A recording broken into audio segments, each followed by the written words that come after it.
Hello students. In previous video, I discussed the classification of solids as crystalline solids and amorphous solid. Today, I will discuss the classification of crystalline solids.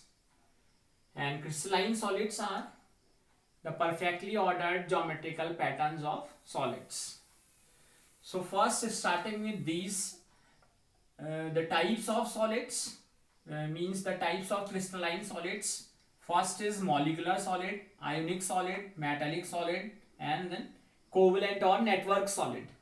So molecular solid is subdivided into non-polar, polar, and hydrogen bonded solids.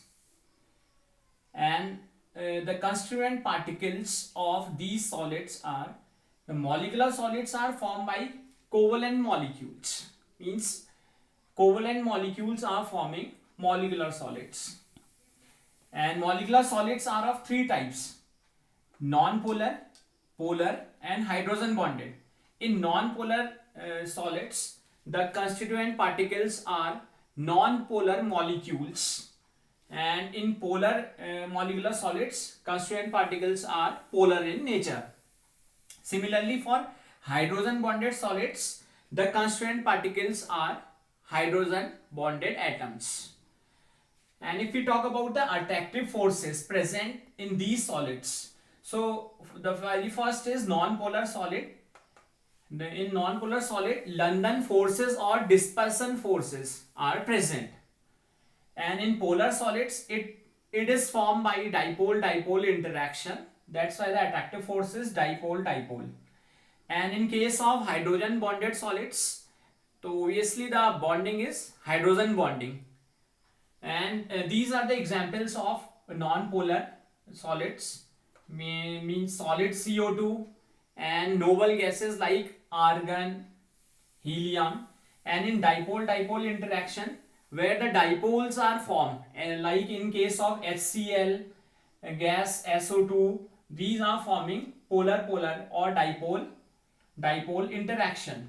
And the last is in this molecular solid, hydrogen bonding. Hydrogen bonding is formed in water molecule. So this is the example of hydrogen bonded solids. Now move to next, that is ionic solids. Ionic solids are formed by positive and negative ions, and the attractive forces present in the ionic solids are electrostatic force of attraction, or we can say Coulombic forces.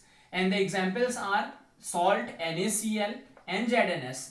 In this case, in ionic solids, the structure of these solids show the perfect geometry of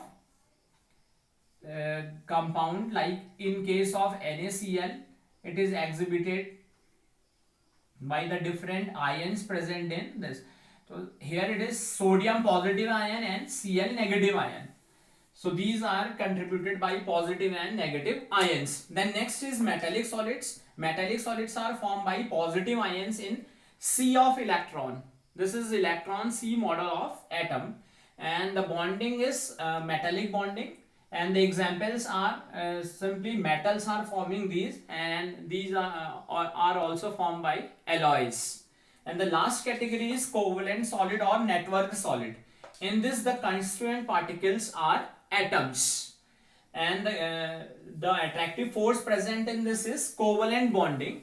And the examples are, because due to the formation of network, SiO2 forms network, and even in the case of diamond and graphite, these are also come in this category, and these are known as network solid. So this is all about the classification of crystalline solids. Thank you.